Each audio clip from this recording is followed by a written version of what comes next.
I got sick and tired of being sick and tired. I'd tried everything and nothing else worked. So yeah, it was time to give it all up. I knew something needed to change. I think, you know, as I said, the consequences were increasing. You know, hospital visits and things like that. So, you know, it was at that point, you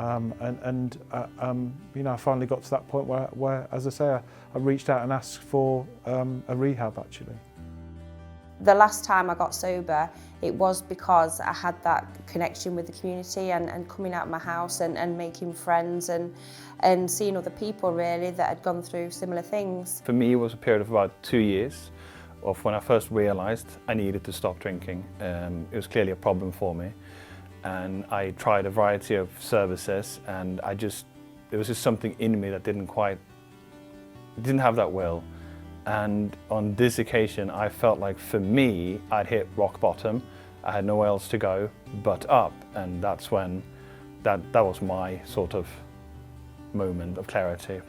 The biggest change was going to that rehab. It was an all-men's rehab, and for the first time in my whole life, growing up and as a teenager, for the first time I felt part of, and I felt like I belonged, and I felt like I'd found my home, and I felt loved, and I didn't feel ashamed, and I didn't feel guilty, because there was a lot of people that were sharing other stuff that I'd done through addiction. So that was kind of where it started for me, to be fair. But it's definitely been peer support. I think peer support is key to recovery.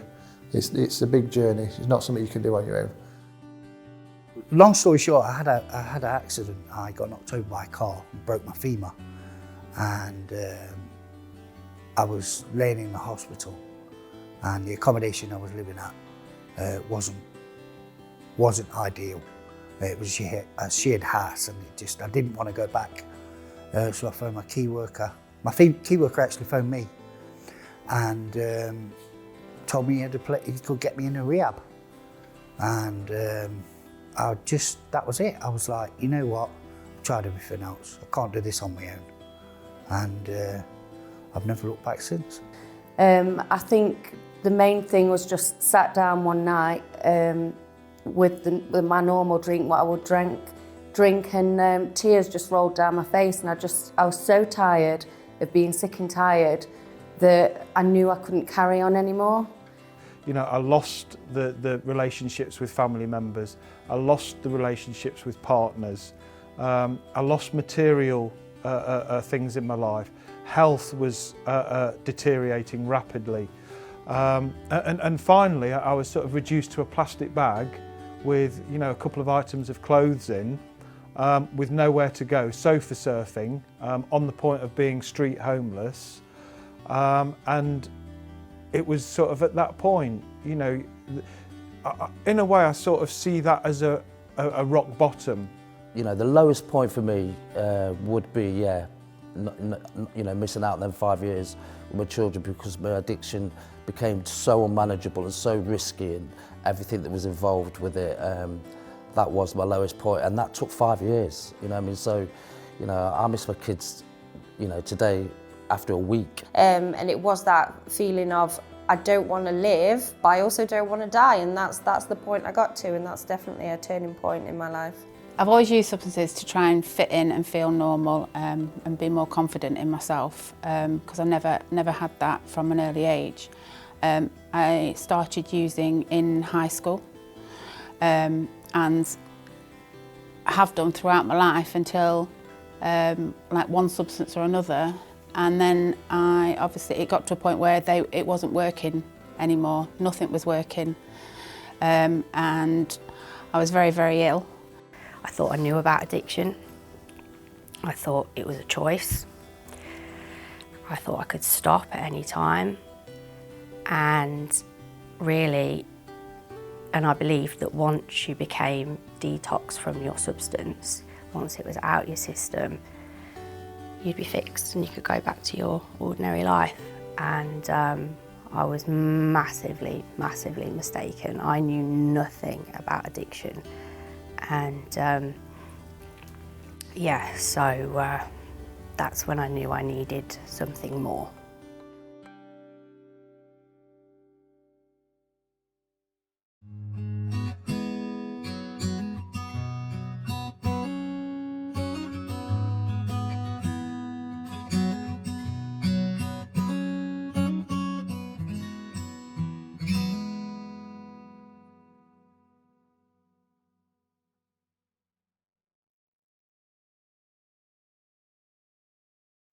I was told by somebody else in recovery that take the body and the mind will follow. So I just kept turning up to groups. Eventually the anxiety started to ease. I was talking to like-minded people, started to make friends, and they were safe friends. They were people that were also in recovery, non-judgmental, and built up that connection. And without realising it, the days and the weeks went on, my physical health improved, which improved my mental health. I could just hide away and isolate, but I knew that wasn't living. So Double Impact, coming to Double Impact, they've helped me build my confidence up, build a life, the stuff that I never thought I could do only if I was using substances, and I've been able to do that without. I was grateful of some days just being able to talk to someone that knew and understood and wanted to help, because that's where addiction takes you. It takes you to this dark, lonely place. Yeah, I'd say Double Impact started me on the journey. There was people there to listen to me. Double Impact's changed my life. It's opened my eyes. It's made me realise what help there is out there. Being able to access Double Impact allowed me to sort of connect not only with people as part of the recovery community, it helped me to develop personally.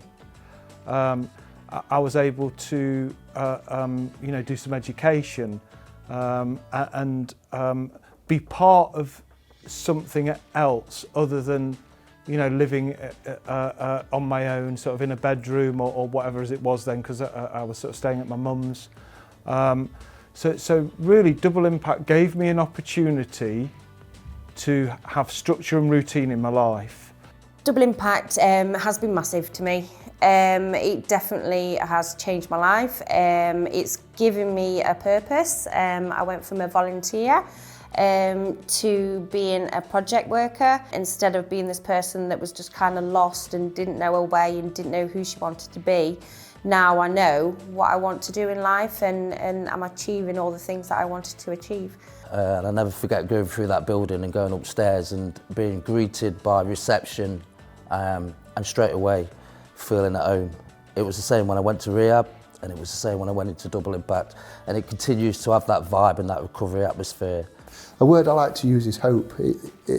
Double Impact gave me a lot of hope right from the beginning, and it's good, really good.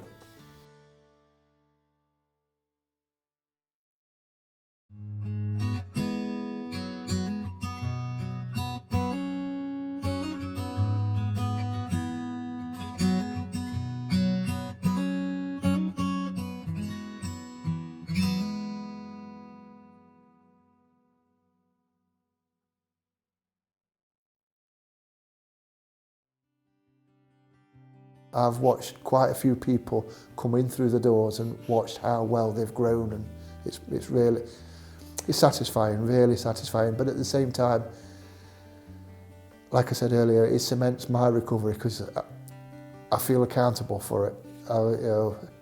These people are looking up to me and they're looking for hope, and I like to think I can try and give that. And the mentoring course taught me skills that I didn't even know that I needed, about how to talk to somebody, how to listen, not just listen, actively listen, and gave me my confidence back, my confidence without medication. I didn't even know that was a thing. My whole adult life I've medicated myself for every which way, for every emotion. Really, again, the pathway, for me is all about that, in my experience, the building of the confidence and self-belief, helping others. So as a volunteer, being in groups and supporting the facilitator, learning those skills to facilitate groups yourself, and being part of that again gives you that value, gives you purpose and meaning. Again, something that was completely lost in the drinking and using. Doing the mentoring course started me to see a future of where I wanted to be, and yeah, wanting to work in recovery and around other people. That's where I feel comfortable, that's where I've been able to build up my confidence and do things like this. They give you the peer mentoring course, then they give you a chance to volunteer, and then they put a cherry on top of that recovery cake and say, here's a job, do you want a job? Come and work with us, help other people, give other people what you've learned. Because the old saying, we only keep what we've got by giving it away. I never understood that, I totally understand it now. Yeah, there's not a day goes by that I don't wake up and enjoy coming to work, not one day. I'd work for free, don't tell me bosses.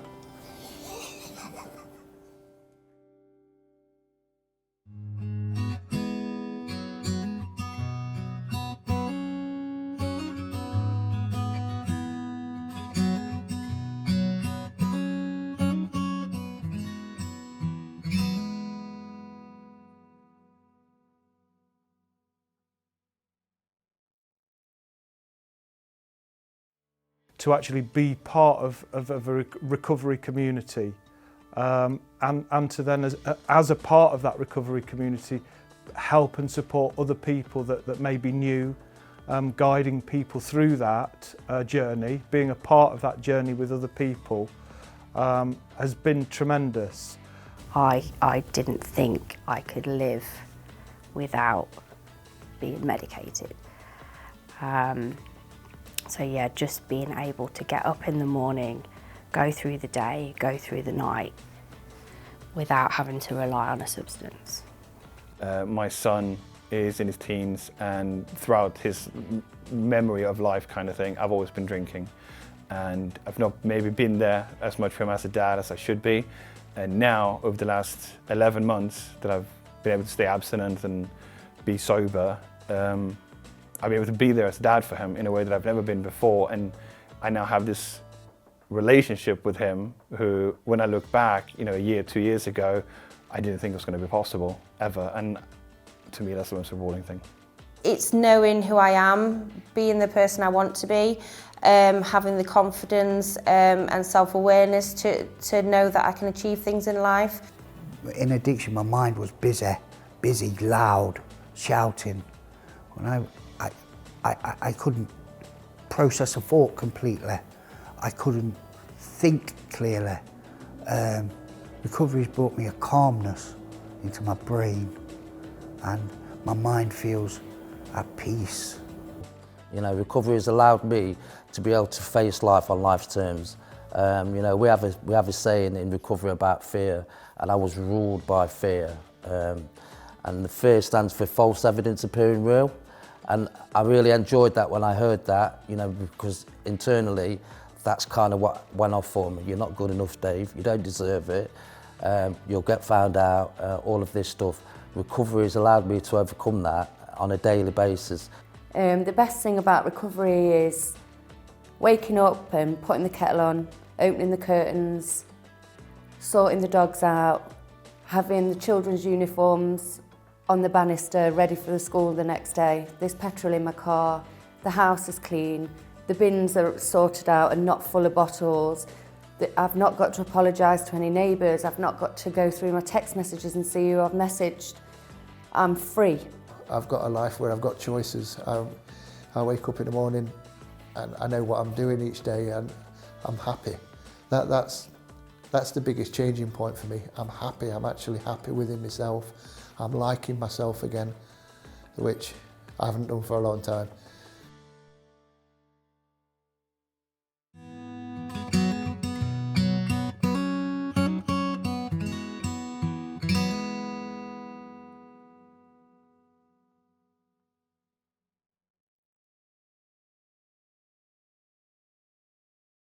I would say now, as scary as it is, I think the best thing you can do is reach out and ask for help. For me, it's about instilling a can-do attitude in somebody else, that possibility thinking, you know, that they can achieve things in recovery that they never thought possible. And I always sort of use that phrase, you know, nothing ventured, nothing gained. So it's really important to get people to challenge themselves and to give it a try. What I tend to say is that recovery is absolutely possible. It will happen if you want it to happen. It is a guarantee I can give them. They just have to keep trying at it, keep coming back to groups, keep doing meetings, keep wanting to be sober, and it will happen. It might not be immediate, but they have to just want it, and it will happen. I can just say from my own experience that once I wanted to be sober, I became sober. 15 years ago and 20 years ago and 30 years ago, I was really, really hard on myself, which then went out on, you know, I ended up being hard on other people. And you know, today when I look back and I think about that, I'd be absolutely so gentle, so patient, so tolerant, and so loving, and that's what I would do. And I would say that to anybody, you know, don't push anybody to do anything they don't want to do. You know, we're not going anywhere. Recovery's not going anywhere. You know, so yeah, it's just them baby steps. But yeah, that's what I'd do. I'd be really gentle. Listen to people. Listen to what's being suggested to you by the people within the services. The people in the services are there to help. What I didn't do was I didn't listen. When I did start listening, that's when changes started happening. Just reach out. And it's all about acceptance. You know, accept that things aren't great and you need help. Just trust the experts. You know, a lot of people that work in double impact have come through addiction and are in recovery. They understand, they really do understand. They're not sort of people that have been taught it in universities or in colleges and they're just reading from a book. If they say it can be done, it can be done. Give recovery a try now, give abstinence a shot, and you could save yourself so many years of struggle and heartache. Start living life. Recovery is amazing. Recovery family that we've built up here. Yeah, I wish I'd done it sooner, definitely. We're not on this planet for very long as human beings. 80, 90 years, 100 if you look at. Life very short and it can just pass you by so fast. Don't give up, your life's important. As a person, your life is important, you're important. Don't give up, keep fighting. You have to put up a fight. I fight with addiction every single day, but it's a fight I'm winning.